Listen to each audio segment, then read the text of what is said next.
supporting you in your dog parenting journey. The Dynamic Dog Owner with Debbie Potter.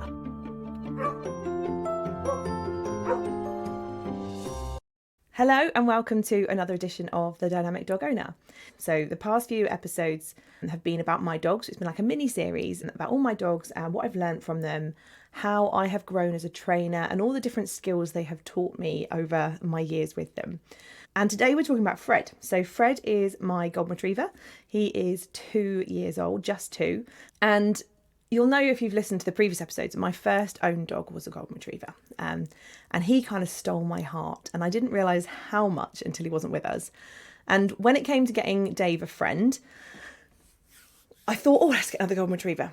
And I did inquire with a few golden retriever breeders, but thankfully none of them had a litter available, and we went for another Labrador, our Fox Red Rem, which is probably a good thing because I didn't realise I wasn't ready for another golden retriever. And my plan was always to have a third dog because I didn't want another dog to be on their own when we lost one. So like Dave had a period on his own where I think it did help form his reactive character. I didn't want to go through that again and have another dog be on their own. So it was always my plan to have 3, but not a short-term plan. It was a long-term plan. My plan was to wait until Rem was 5 or 6. Dave would be kind of 7 or 8. Then we'd have another dog, and it would create more of an even age gap rather than having like them all close in quick succession.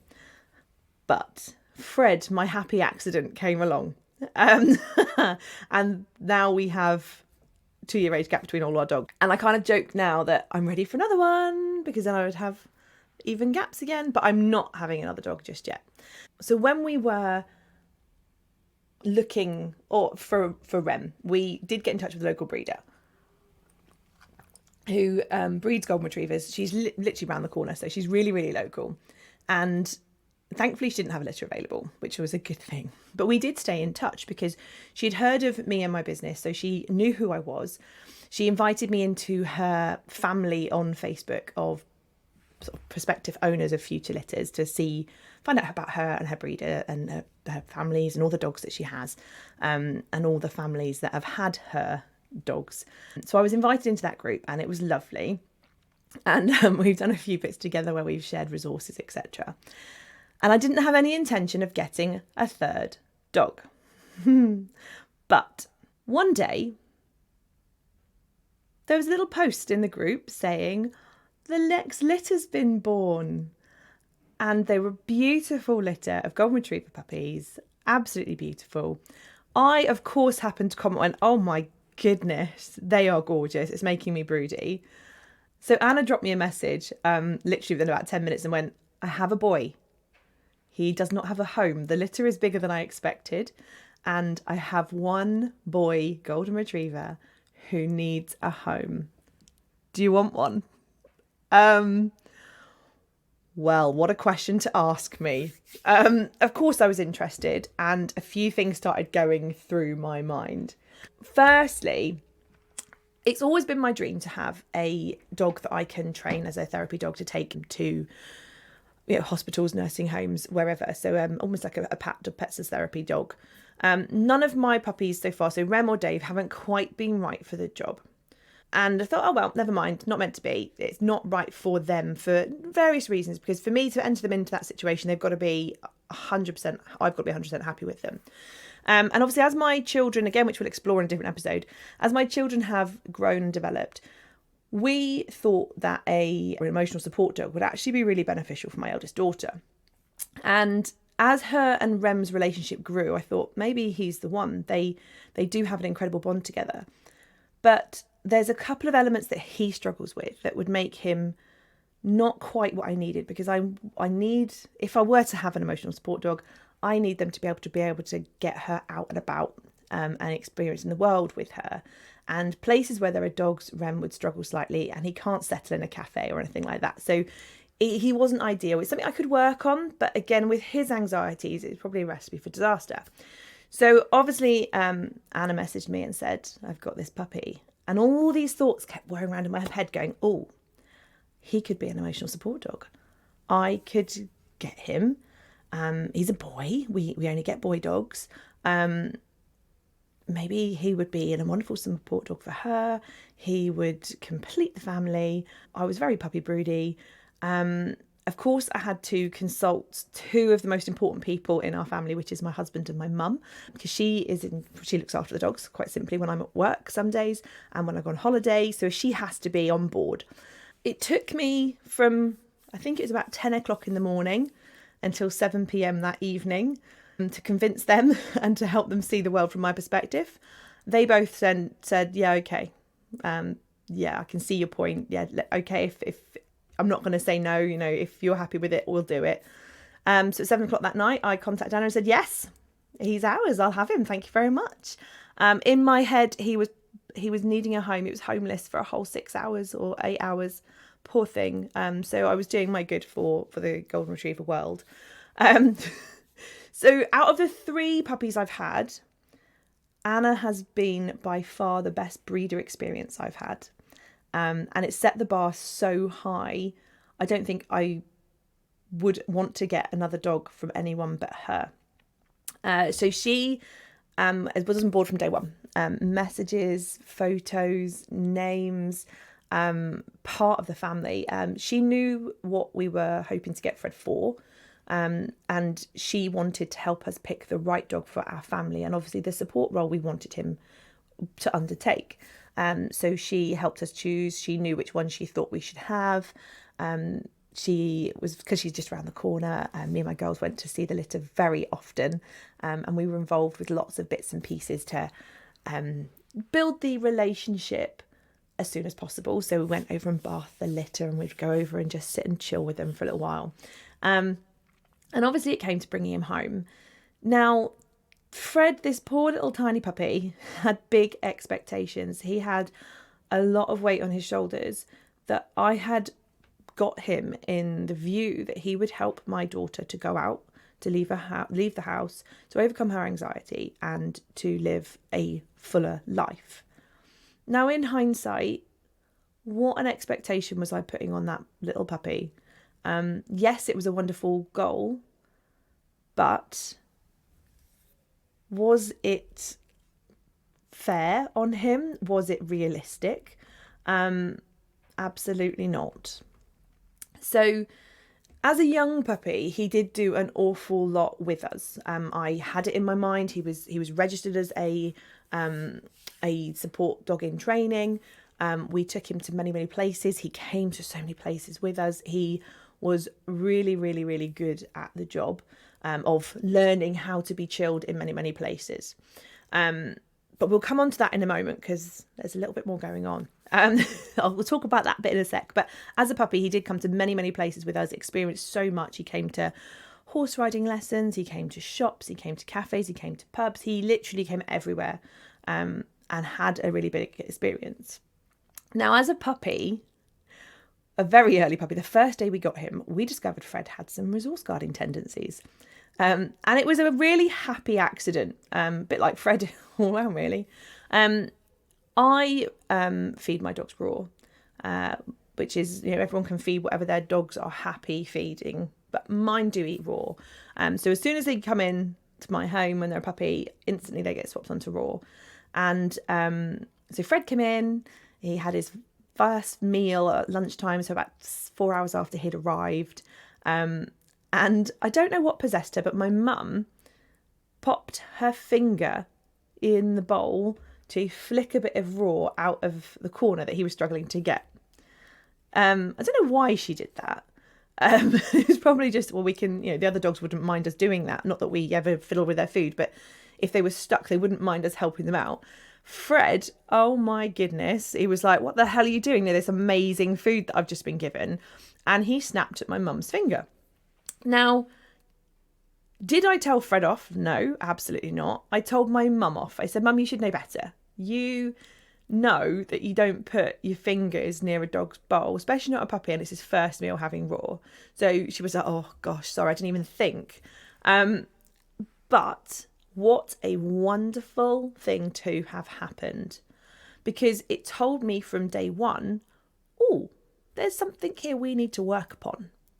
So it was a really valuable lesson, and I was able to address it straight away. So we worked on building his confidence around people and food. And now he has absolutely no resource guarding issues at all with people, with food, with toys, nothing. He's more than happy with people. The other dogs, he can be a little bit resource guardy with, but really, really well mannered. They have a really good understanding of what relationships are which in the household. And Fred rules the roost, let's face it. If Fred wants to chew, Fred's having the chew. If he's got something, he gives a little grumble to the others or gives them a little eye look, and they're like, okay, Fred's got a chew. Whoa, we're back off. So there's a really good understanding between them all. He does have ever so slight resource guarding tendencies in the fact that he'll tell another dog, hey, this is mine, leave me please, but in a really polite way. It doesn't escalate. So it was a wonderful lesson to have had on that very first day that he came home. Fred was the easiest puppy I have had. Like the complete opposite of Remus, who was the most challenging. And it begs the question, was that because I'd had so much experience of Rem and I adapted all those new learning methods into Fred? Is it just Fred? And again, it's kind of like a chicken and egg situation, not quite sure. Majority of it is Fred's personality, combined with obviously my previous experiences. But Fred is almost the complete opposite of Rem because he's far too relaxed. It was always a standing joke that if Fred was awake or moving or walking or doing something, it was like the biggest achievement in the world. During puppy class, he'd just walk in, lay down on his mat and go to sleep and be like, yeah, I'm cool. I'm here for the next hour. And you'd be having like, Fred, should we do it once? Can we just do one of this little behaviour we're learning? So, okay, if I must do it once, now I need to go and sleep for a while. I remember one Christmas, or the first Christmas we had him, so he was probably 5 months old. Went to a Christmas market or a Christmas shopping day in the Cotswolds. Took him with me. It was a weekday. It was really quiet. I was like, he'll be fine. We took the buggy. He can walk for a little bit. He can sit in the buggy. He refused to get in the buggy, and he was like, no, I don't do this. He refused to walk. So I literally ended up carrying him at 5 months old. He was quite large, all around the place for the whole day. While I did my shopping, he was like, no, I'm quite happy in your arms sleeping. He didn't care less. He was so chilled. And it's still a standing joke now. It took him until he was about 18 months old to last a whole class. He would do half an hour and then go, I'm done, I need a rest now. And he holds the record in our dog training school of being the dog that has taken the longest time to achieve his grade 1. Most dogs get it in a month or two. It took Fred 18 months because he was like, I don't see the point in doing any of this. So he has taught me a lot, which again we'll move on to in a second. So obviously I got Fred with the expectation that he would be an emotional support dog. Obviously that's putting a lot of pressure on him, but it was also putting an awful lot of pressure on myself, my expectations that I had of him. And life throws curveballs at us all the time. I had this vision of him being a wonderful emotionally support dog. I was going to do loads and loads of training with him.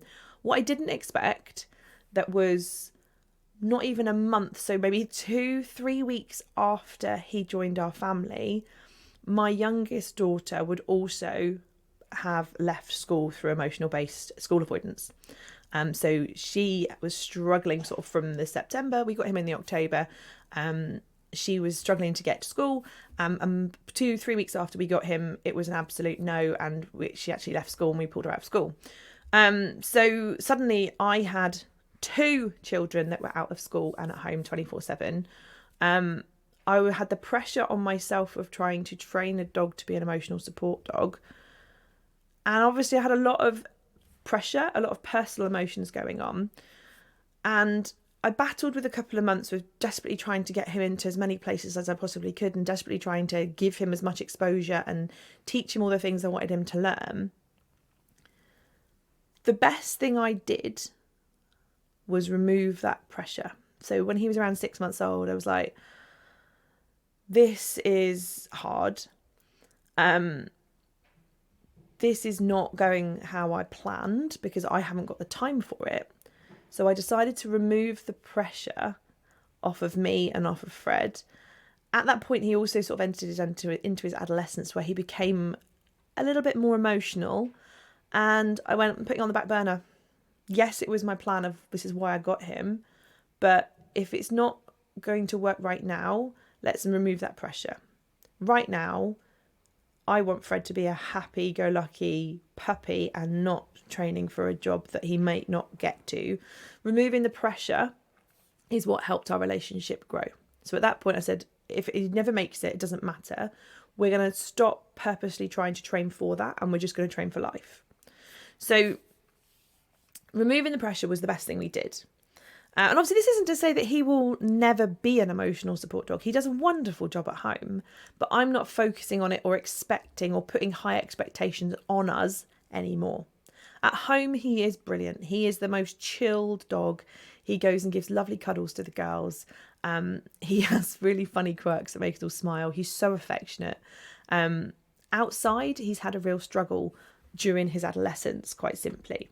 So around, I would say he was probably around 6 months. He's always been a easily startled puppy. So as a puppy, he was easily startled by noises. So sleeping through the night was a real challenge for him because any noise that happened, he would bark at and go, oh, what was that noise? And it would startle him while he was sleeping. So it took us a while to get him to sleep through the night.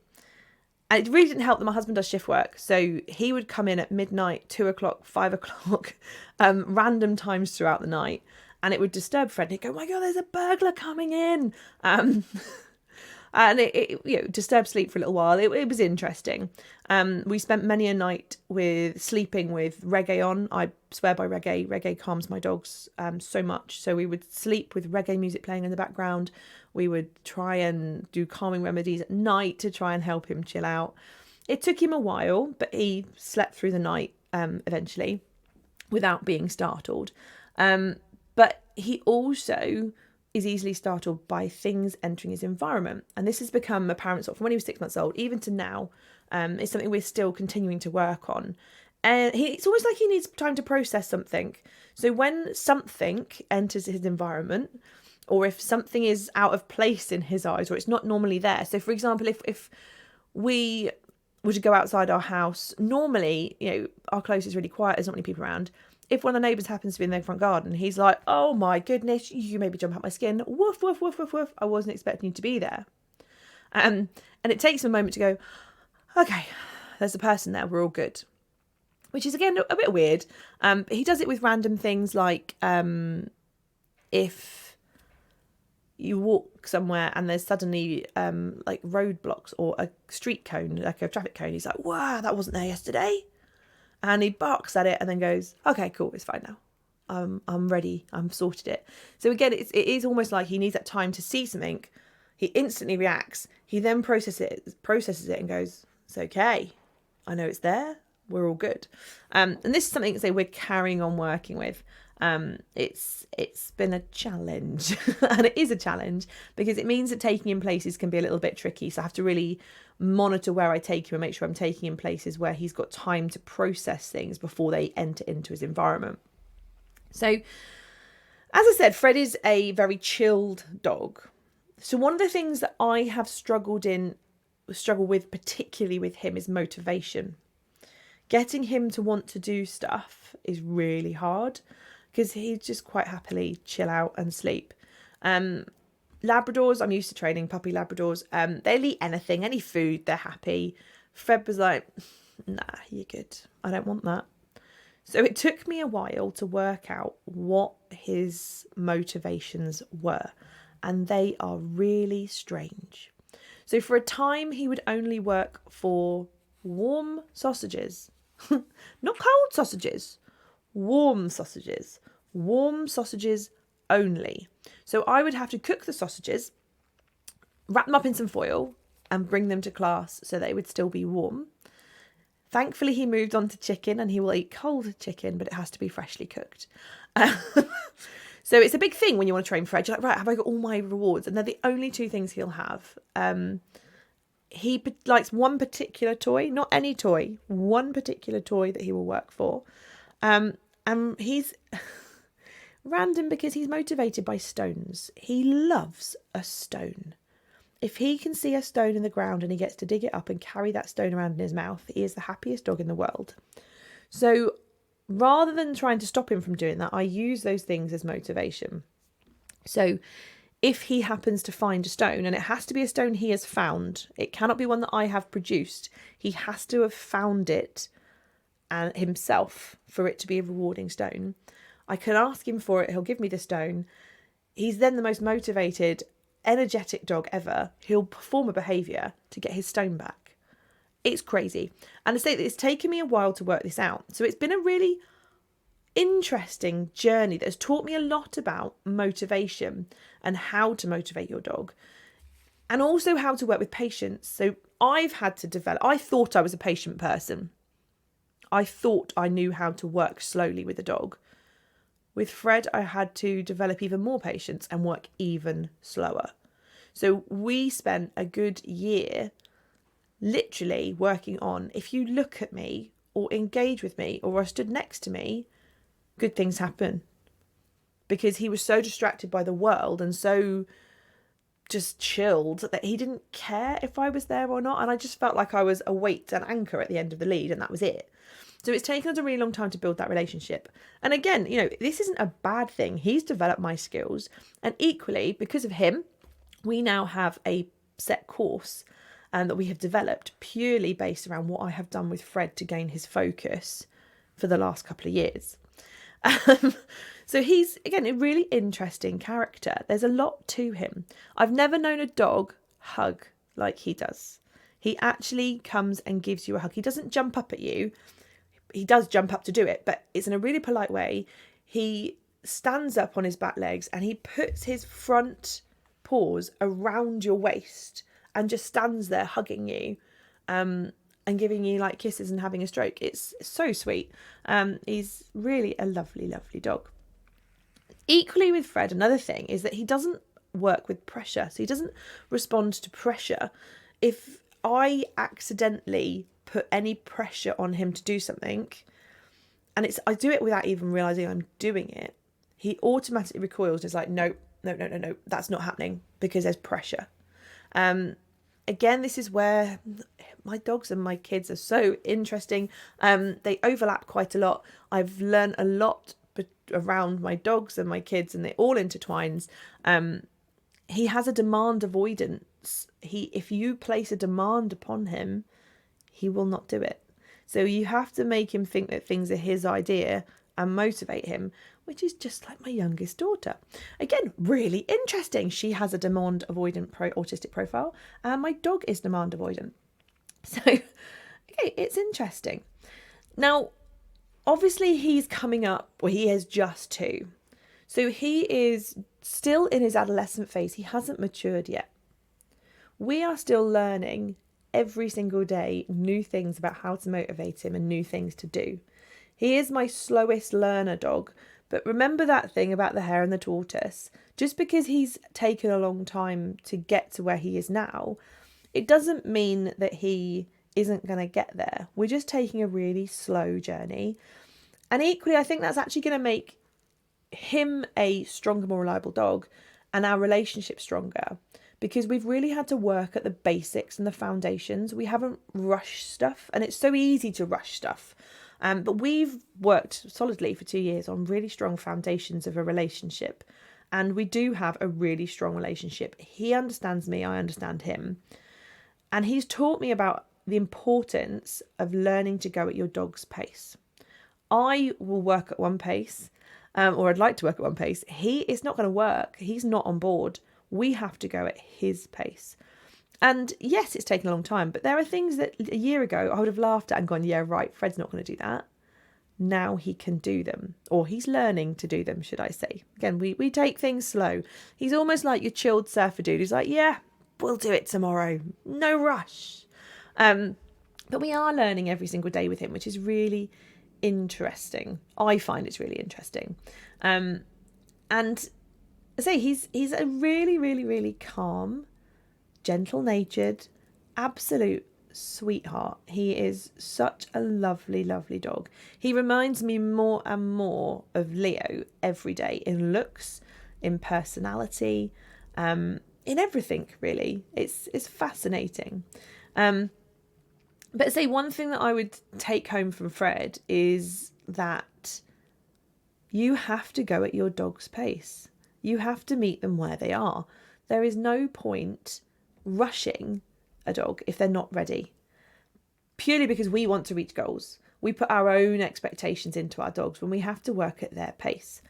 And learning to swap your energy and to meet your dog in the middle, or much, much lower than the middle, where they are, wherever that may be, is how you can again become a dynamic dog owner. And that's what this is. Hopefully that's what this podcast is about. It's about teaching you how to adapt to your dog and how to adapt situations so that you can be the best you can be. I find it incredibly useful, challenging, interesting. I don't know. I take all of my dogs to training on a Thursday evening. So it's one of the evenings I don't work, and my classes here are run by somebody else. So I train at Tash, and I bring each of my dogs to a class. So it's interesting. I'm shattered by the end of it, purely not because of the training, but because of how I have to adapt and how I have to change myself. So the first class is Dave's, and he tends to do hoopers, which is a wonderful sport. It's good for him because it's low level. He can do it. It gets him a little bit of running around. It's no pressure. We just have some fun with it.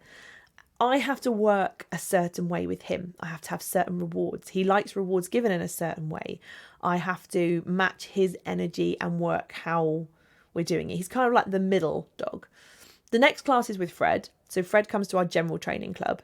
And I have to, again, in that 5-minute changeover, I have to completely switch my mindset and go, right, I've now got this dog. Use the right name. Normally I go through them all. Dave, Rem, Fred. You, which one? Which one are you? So I have to do that first. But then I have to swap my rewards. Remember which dog I'm with. Remember how I have to adapt what I'm doing to match that dog's needs. And then typically the last class of the day is Rem and his scent detection class. Who has the most energy, is the most energetic, and the one I have to have the most energy for, because he works at like super speed. He's like Sonic the Hedgehog in comparison to the other two. So when I'm tired at the end of the session of training, I'm like, right, energy on, let's work with Rem. And it's like bam, bam, bam, quick fire. He has to work continually for the whole hour. Whereas Fred will go, oh, I've done it twice. Can we just sniff the grass now? But being able to adapt myself to each dog is a skill that I have started to develop and are continuing to develop, because it's not easy. So that's a little bit about my Fred. He is gorgeous. He's such a lovely, lovely dog. The girls have already requested another golden retriever. I mean, it was going to happen anyway. But we are waiting. We are watch this space, but we are waiting. I do not need a fourth dog just yet. But he, as I say, if there's anything to take away from him, it's learning to go at your dog's pace, learning to work with them, and equally not setting those high expectations on your dog. Some dogs can meet expectations, other dogs can't.